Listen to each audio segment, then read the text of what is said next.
Delight my MVVs, welcome. Yes, so indeed the gods have spoken. How are they to dismantled Ebonys' game in the palace as Ooni of Ife sent his guard to, bring down Ebonys' prayer shrine. Now, Ebony owns a shrine inside the palace, a secret place where she goes to do all her sacrifices and where she prays. Okay, she gave that place a name called Ìdílé Olórókun, okay? Ìdílé Olórókun. I don't know what that means, but that is what they said her own personal shrine is called. It's called Ìdílé Olórókun. People go there to pray with her. They do all their sacrifices. They do cleansing. They do all the things that, as a daughter of the soil, she is supposed to do. Now, Ebony is really rooted in tradition. Her papa was a spiritualist and all of that, so she knows all of these things. They said when Ooni of Ife gave the order for Ebony's shrine, Ìdílé Olórókun, to be dismantled, the entire palace froze. Nobody had ever seen him this angry. His eyes were red, his voice shook the walls of the palace, and the guard knew instantly.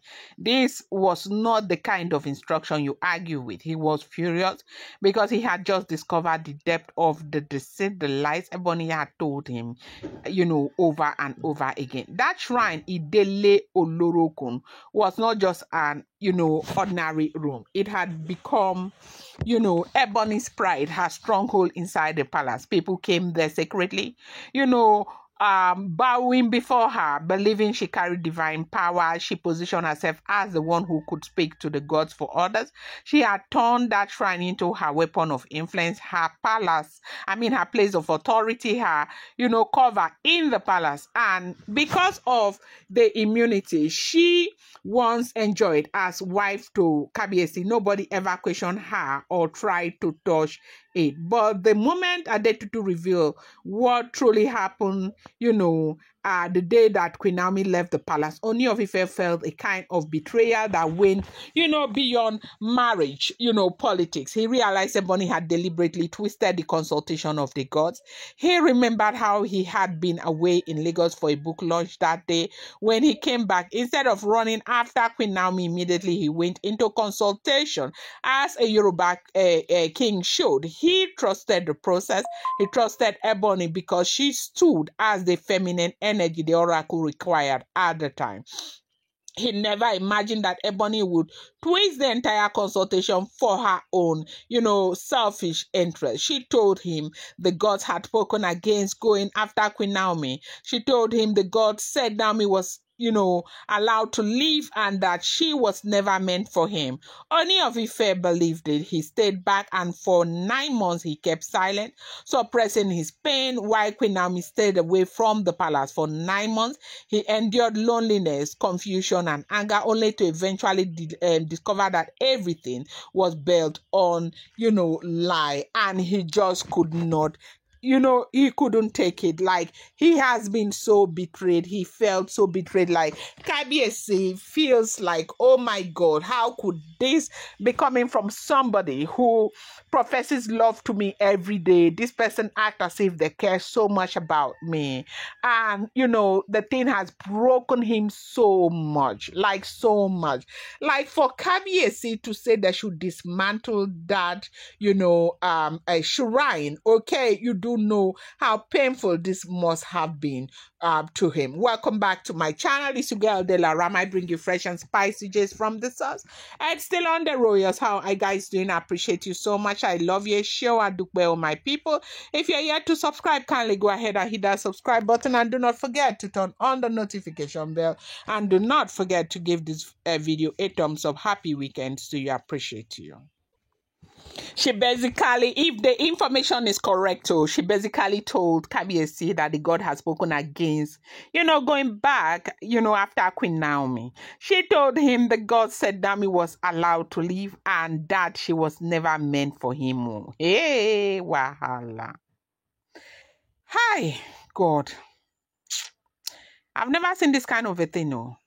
That's when Adetutu finally came forward and uncovered the truth. It felt like a knife in Kabiesi's chest. Ebony had not just lied to him as a husband. She had deceived him as a king, as a custodian of tradition. And as the representative of the throne, she played with the oracle. She mocked the gods. She stood between him and the woman he loved and Naomi's destiny. Yes, that was exactly what she did. That was why when the truth came out, the Sekabiesi did not wait for the next day. He summoned the palace guard. Immediately his voice thundered through the palace. Go to Ìdílé Olórókun, dismantle it. I don't want to see a trace of it inside this palace again. They said, see the way Ebony cried. As it guards were shocked. They could not believe what was happening. Like, are you for real? But you know that they don't have any authority. Like, can you question Kabiesi? What do you want to do? You want to question Kabiesi?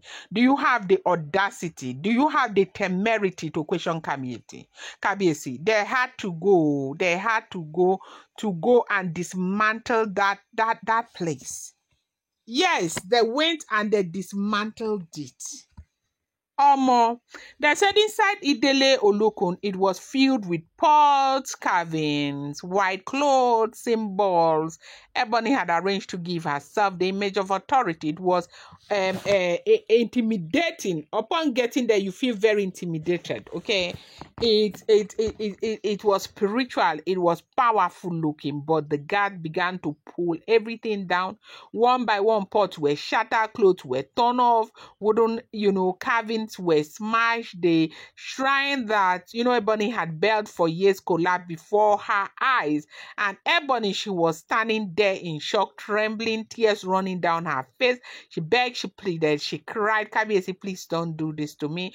Don't take down my shrine, please. This is where I pray for the palace. This is where I pray for you people. But her cries meant nothing to the Ooni of Ife at that moment. He didn't even look at her twice. His disappointment was too deep, his anger too strong. And you know that anybody would be that angry because when trust is broken, trust is broken. They say the elders were present too, watching, and when the shrine finally came down, they didn't stop the Ooni of Ife. Instead, they declared Ebony guilty of abomination.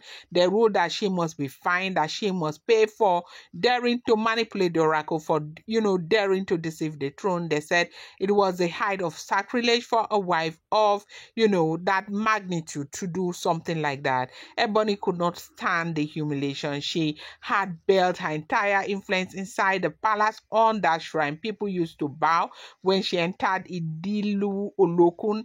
Now they were mocking her. The same guards that once respected her are the same people pulling it down. Like, it's something that didn't go well at all. Like, the humiliation, it has been legendary.